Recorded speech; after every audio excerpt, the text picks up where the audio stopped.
Dari analogi kita di Indonesia ini atau dimanapun kita berada, banyak orang-orang ateis.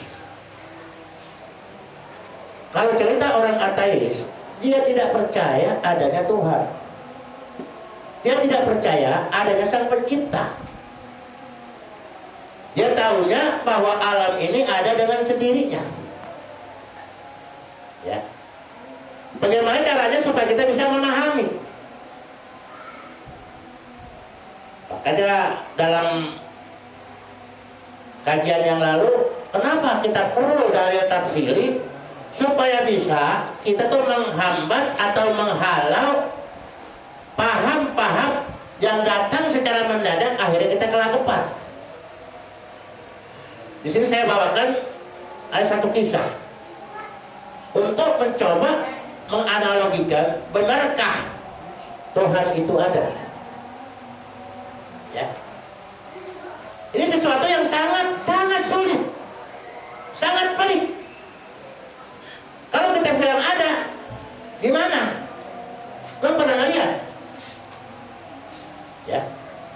Mau dibilang ada, kita nggak pernah ngeliat. Kalau dikatakan di mana, kita nggak pernah tahu. Sebab kita hanya diberikan bekal panca indera. Panca indera itu cuma 5. Kalau Tuhan bisa dilihat pakai mata, ternyata kagak bisa dilihat pakai mata. Jadi panca indera pertama agak berlaku. Oh, nggak bisa dilihat, tapi bisa diraba.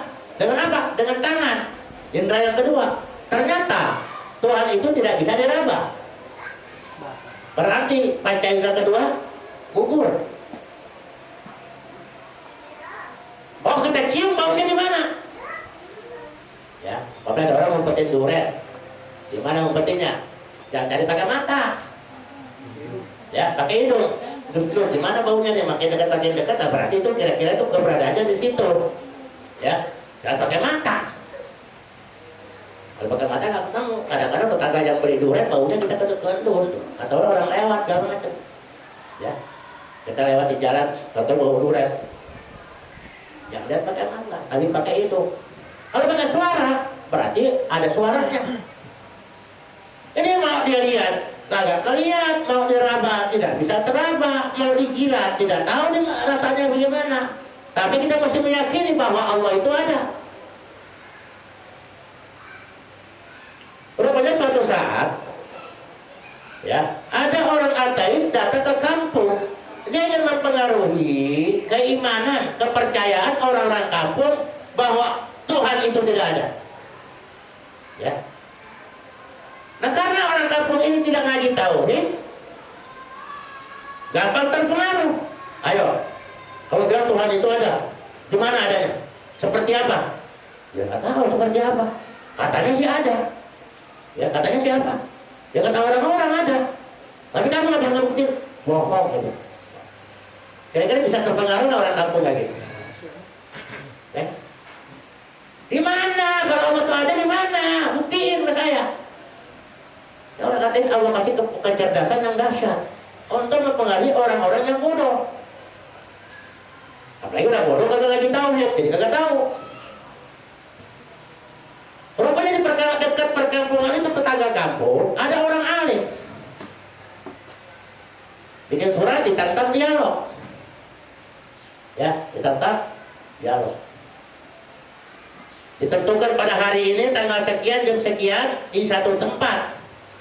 Orang ateis bersama orang-orang kampung ingin mendengar bagaimana penjelasan seorang alim, seorang kiai terhadap orang ateis yang sudah mempengaruhi orang kampung. Rupanya waktu yang ditentukan nggak ada kabar berita. Maka orang ateis mengatakan, tuh takut kan? Takut gadepin saya. Jam sekian belum datang-datang juga. Ya, kita tunggu dulu biarin. Kata orang kampung. Mungkin ada halangan. Ya. Gak lama ini kiai datang. Lama itu, maaf lama nunggunya. Ya, sampai sekian jam kalian menunggu. Ya, ada apa sebabnya? Kami kirain Kiai takut ngadepin kami untuk menjelaskan tentang keberadaan Tuhan. Iya. Pas saya keluar rumah tiba-tiba hujan deras disertai angin kencang. Maka ada pepohonan besar rubuh. Ya rubuh melintang. Ya. Menghalangi jalan. Karena anginnya begitu deras, tiba-tiba itu rantingnya, cabangnya pada rontok, daunnya pada rontok. Maka batang yang panjang itu, ya, kayu yang panjangnya itu ternyata tiba-tiba jadi perahu. Nah, aku bisa datang kemari naik perahu itu. Nah, kata ketawa, terbahak-bahak ketawain. Hahaha, nggak masuk akal. Kenapa? Mana ada tiba-tiba hujan, ranting, cabang semua pada rontok, daunnya pada rontok. Kok tiba-tiba tuh batang yang besar jadi perahu? Agak mungkin terjadi. Loh, nggak mungkin bagaimana? Ternyata begitu kok. Nggak mungkin, pasti ada yang bikin perahunya. Oh. Kalau udah bikin perahunya, berarti langit dan bumi ada yang bikin dong. Ya, berarti langit dan bumi ada yang bikin. Perahu yang begini gampang, kalian mempercayai bahwa perahu ini pasti ada yang bikin. Apalagi langit dan bumi, pasti ada yang bikin. Dia kata kalian bilang, mana lebih berat? Bikin langit dan bumi apa bikin perahu? Bikin langit dan bumi itu lebih berat. Berarti sekarang kalian percaya adanya Tuhan, ada pencipta. Setelah mereka ketawa itu Kiai, baru mereka itu sadar, oh iya benar juga. Nggak mungkin ini perahu ada dengan sendirinya. Nggak mungkin tuh tiba-tiba batangnya rontok, cabangnya rontok, daunnya kayak rontok. Agak mungkin, agak nggak masuk akal. Tiba-tiba nih sang ateis, oh ngejatin tuh Kiai. Oke lah kalau begitu. Sekarang di mana adanya itu Allah?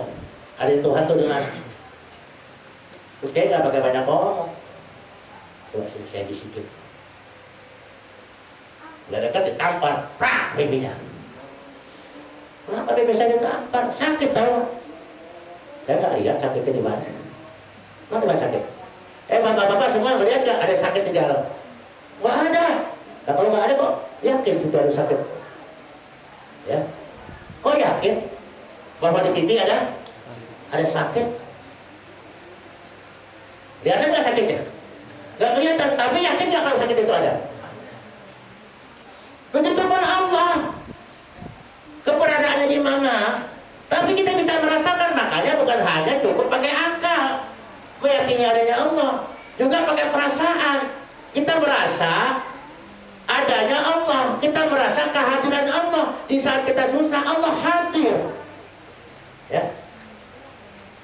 Kita mau nanya kepada Allah, Allah hadir, Allah dengar ucapan kita. Jangan pakai akal.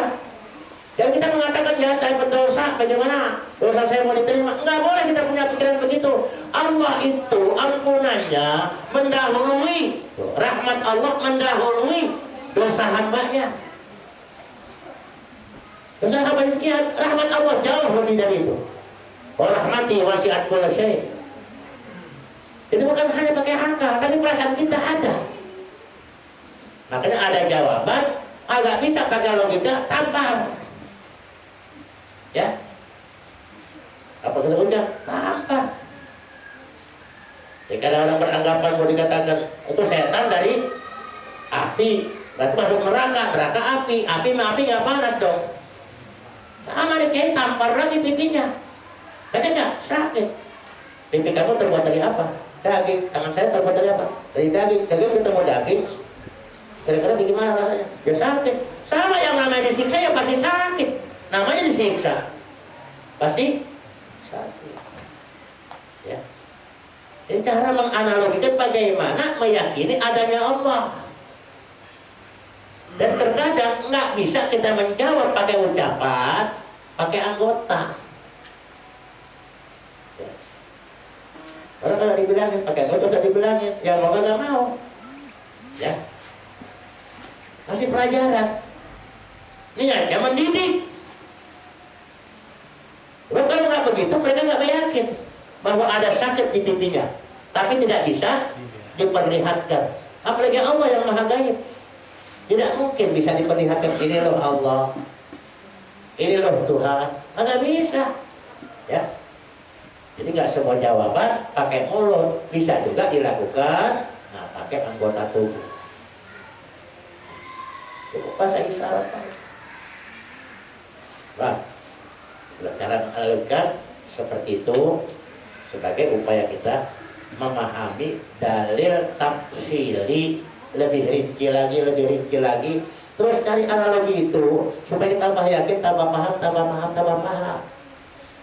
Jangan ngaji nggak ada perubahan akhlak kita mesti dirubah. Paling utama tuh akhlak kita mesti dirubah, kelakuan kita yang buruk mesti dirubah, keluhan kita berubah menjadi syukur kepada Allah Subhanahu wa Ta'ala. Saya katakan bahwa Abu Yazid Al-Bustami masuk menjadi golongan min kibaril aulia, min kibar ulama, karena beliau sering memuji Allah dengan ucapan alhamdulillah. Enggak makan aja alhamdulillah.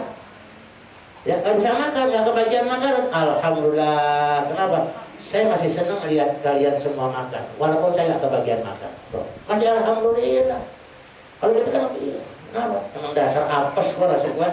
Yang lain dapat makanan gua kagak kehabisan lagi tuh. Loh, jangan sakit hati nggak? Sakit hati akhirnya kecewa kan? Kecewa akhirnya. Dasar tuan rumah emang sirik sama gua.